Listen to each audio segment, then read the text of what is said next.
All right, brazing in and adding the ball valves for future work in case head has to be replaced again.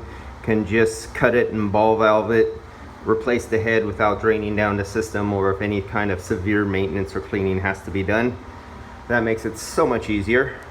And brazing around flammable stuff, well, we have plastic here. This is a plastic board. We have paint here.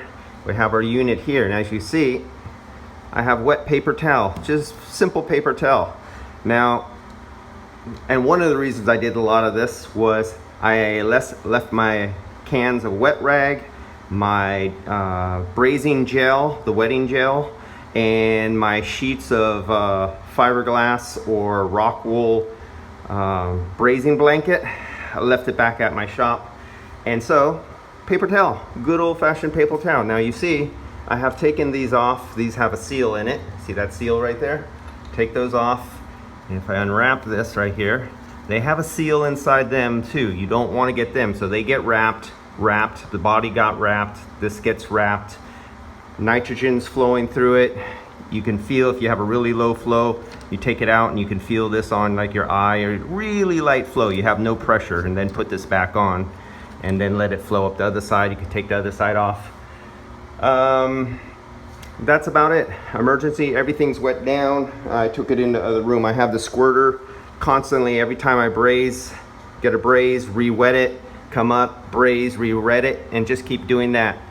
They had it open up here, so I actually wet up inside to have fiberglass insulation. Remember, you can have a chimney effect where if your flame hits and gets sucked up in there, you could ignite stuff up in a floor well. So seal it all up. I wet from upstairs, I sealed, and I wet from inside first, so it's all wet inside there. Then I stuffed it up with wet paper, make sure there's no openings, it's all sealed. Because if you're brazing here and you're not looking and you have your glasses on and you don't see your tip goes up, you could start a fire up inside. So make sure everything is wetted up inside first, and then nothing flammable there. It's all about controlling and knowing where your flame. Now, look at this.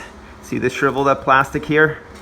Well, my flame was in my hand here, and I just like moved the flame over here like this in my hand. Well, I moved my head over to look like this, but my flame was right here. And even though my flame was here, almost 2 feet away, just the hot air shooting this direction started to heat up and shrivel up the plastic.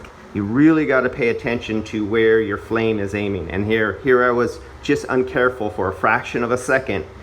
2 feet away, the flame was over here, but the hot air hit up like that, and you could see what happens.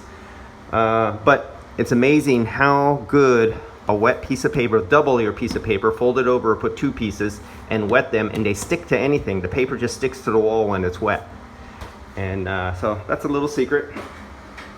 And I had my son over here at 7 o'clock this morning helping me here because he had to go to, this is in San Francisco, he had to go to the Oakland one.